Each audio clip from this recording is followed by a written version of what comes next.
Hey guys, welcome back to our channel মোমো69। সবাই কেমন আছো? আশা করছি অনেক ভালো আছো, আর আমিও কিন্তু অনেক ভালো আছি। সো আজকে আমি তোমাদের সামনে আবার একটা নতুন মজাদার ব্লগ নিয়ে চলে এসেছি। আর এটা অবশ্য ব্লগ বললে চলে না।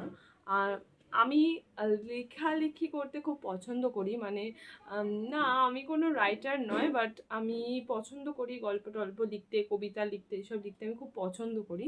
আমার ভালো লাগে, মানুষের এক একটা শখ হয়, আমারও এটা শখ। তো আমি লিখি, আর আজকে আমারই কিছু লেখা আমি তোমাদের সামনে পড়ে শোনাবো। তো তোমরা, আশা করছি ব্লগটা খুব মজাদার হতে চলেছে, আর তোমরা এটা দেখতে থাকো। চলো আমি ফার্স্ট থেকে শুরু করি। আমার বেশি নয়, 4-5টা লেখা আছে। তো চলো ফার্স্টটা তোমাদের পড়ে শোনাই। আমি একটা ডায়েরিতে লিখি, অ্যান্ড এই ডায়েরির ফার্স্টেই আমি হাইলাইট করে রেখেছি গল্পের খাতা বলে। এটা একটা নর্মাল ডায়েরি। তো চলো। তো আমার ফার্স্ট গল্পটা হলো স্বপ্ন কাহিনী। সো এটা আমি নিজেই লিখেছি অবশ্যই। আর মানে গল্পের নাম স্বপ্ন কাহিনী, আর এটা আমি নিজে লিখেছি অবশ্যই, তোমাদের বললাম। তো চলো গল্পটা আমি শুরু করি। কলকাতা থেকে বাড়ি ফেরার পথে একবার একটা আম গাছ কিনে এনেছিলাম। মাস 6 পরে সে গাছ পরিপূর্ণ হয়ে ফলদান করেছে। 10 হাত পায়ে দাঁড়িয়ে রয়েছে। কি সুস্বাদু সে গাছের আম! ঝড় বাদলের রাতে আমার সে গাছকে নিয়ে খুব ভয়। সন্ধে থেকে আবহাওয়া খারাপ বুঝলে বারবার দেখতে যায়। প্রতিবারই গিয়ে 2-4টে আম পায়। রাত্রিবেলাও সে দেখতে যাওয়া বন্ধ হয় না। অন্ধকারে হারিকেনের আলো জ্বেলে একাই যাই বাড়ির পিছনে বলে, মাঝে মাঝে গভীর রাতে একবার মাকে নিয়ে যাই, এমন করি পাগলের মতো যেন আমার আপনজন। যদিও ভুল কিছু ভাবি না, এত সুস্বাদু ফল দান করে যাকে আপন না করে উপায় নেই। একদিন হঠাৎ মা জোর করে মাসির বাড়ি যাবার জন্য। মায়ের কথা না ফেলতে পেরে মায়ের সাথে যাওয়ার কথা ঠিক করি। তাড়াতাড়ি তৈরি হয়ে বড়দের বিদায় জানিয়ে সেই গাছকে বিদায় জানানোর সময় বলি, আসছি, নিজের খেয়াল রাখিস, আসছি। বলার সঙ্গে সঙ্গে চারিদিক নিস্তব্ধ হয়ে যায়। মাঠের ধানেদের দোলা বন্ধ হয়ে যায়, মৃদু হাওয়া বন্ধ, চারিদিক নিস্তব্ধ। তখন ছিল দুপুর বেলা। মাকে ডাক দি, মা মা। মা সাড়া দিয়ে বললো, একটু দাঁড়া, যাচ্ছি। আমি আর কিছু বললাম না। হঠাৎ যেন সেই গাছ থেকে শব্দ হলো, এদিকে আমি। তুমি তুমি কেন এত যত্ন নাও আমার? জানো, কাল একটা বাচ্চা আমার হাতে আঘাত করেছে, আমি অনেক কষ্ট পেয়েছি। তারপর তুমি যখন আমার সাথে এসে কথা বললে, তখন আমার সব কষ্ট দূর হয়ে গেল। আমিও না তোমাকে অনেক ভালোবাসি। আমি গাছ হতে পারি, কিন্তু কষ্ট তো আমারও হয়, বলো। তারপরে মা আমাকে ডাক দেয়, মানু মানু, ওঠ, আজকে তো মাসির বাড়ি যাব। হঠাৎ চমকে গিয়ে নিজেকে জোরে আঘাত করি, না না, এতক্ষণ যা কিছু হচ্ছিল সবই মিথ্যে ছিল।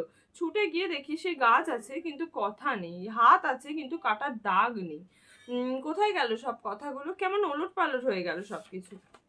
তারপর চুপচাপ মাসির বাড়ি চলে গেলাম মায়ের সাথে। ইতি মোহনা চক্রবর্তী। এখানেই গল্পটা সমাপ্ত। আর একটা তোমাদের আমি কবিতা শোনাই, মানে সেইটাও আমি নিজেই লিখেছি। না, আরেকটা গল্প আছে, সরি, আরেকটা গল্প শোনাই। এই যে আরেকটা গল্প, সেই গল্পের নাম হলো বার ভাতের আয়োজন। ঠিক আছে,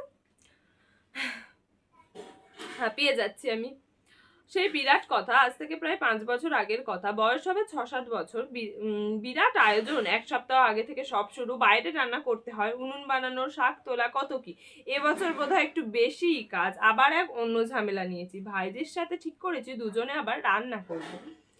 জেঠিমার থেকে ছোট কড়া জোগাড় করা হয়ে গেছে। ছোট ভাইজি আবার আলু আনার দায়িত্ব নিয়েছে। মা না দেখলে সে ছুট মেরে আলু নিয়ে আসে।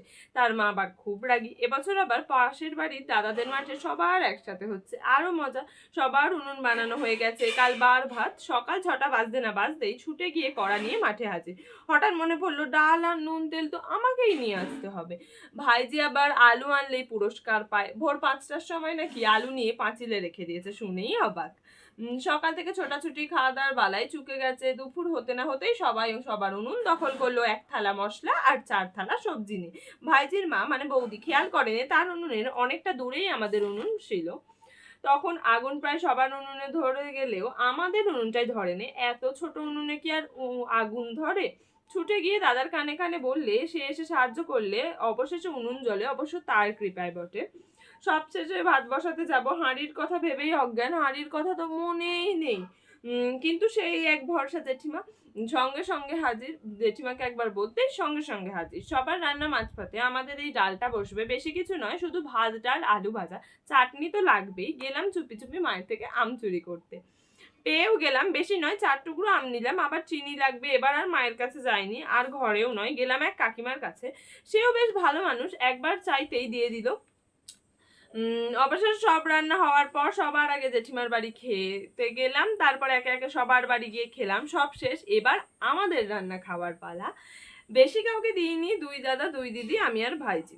খেয়ে অবাক, ডালে নুন নেই, আলু ভাজা পোড়া, চাটনির মিষ্টি উধাও, ভাত আধ সেদ্ধ, সবার মুখের অবস্থা আর বললাম না।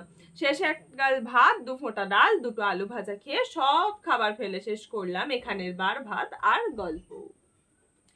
তো এই গল্পগুলো তোমাদের কেমন লাগলো অবশ্যই কমেন্টে জানিও তোমরা।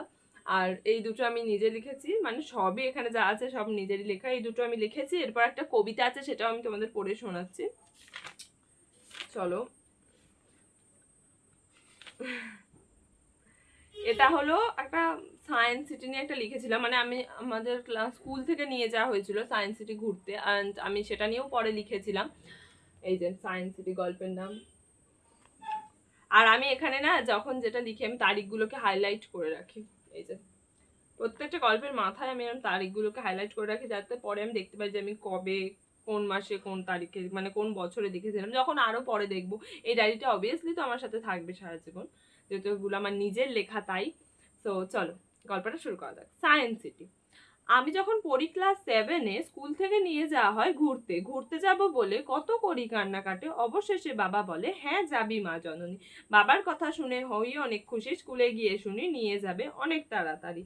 স্যারকে গিয়ে জিজ্ঞাসা করি কোথায় নিয়ে যাওয়া হবে, স্যার বলে কলকাতার সায়েন্স সিটির ল্যাবে। সেদিন তাড়াতাড়ি সকালবেলা বাসের সিট ধরি, অমনি স্যার হাতে দেয় লুচি আর তরকারি। বাসে যেতে যেতে কত করি হাসাহাসি, স্যারেরা বলে দাঁতটা এবার খুলে যাবে তাড়াতাড়ি। দুপুরবেলা দেয় বিরিয়ানি, সবাই বলে খুব সুন্দর হয়নি। খেয়ে দিয়ে যেই যাবো ঘুরতে, অমনি আকাশ কালো হয়ে দেয় বৃষ্টি ছুঁড়ে। অবশেষে যখন ভাবি এবার ঢুকবো ল্যাবে, অমনি লোকগুলো হুমকি দিয়ে দাঁড়িয়ে থাকতে বলে। পা ব্যথার পর শেষে ঢুকি ল্যাবে, স্যার বলে তোরা সব পারবি তো বুঝতে। সব কিছু বোঝার পর শেষে যাই পার্কে, সব থেকে বেশি মজা পাই আমরা স্লিপে হড়কে।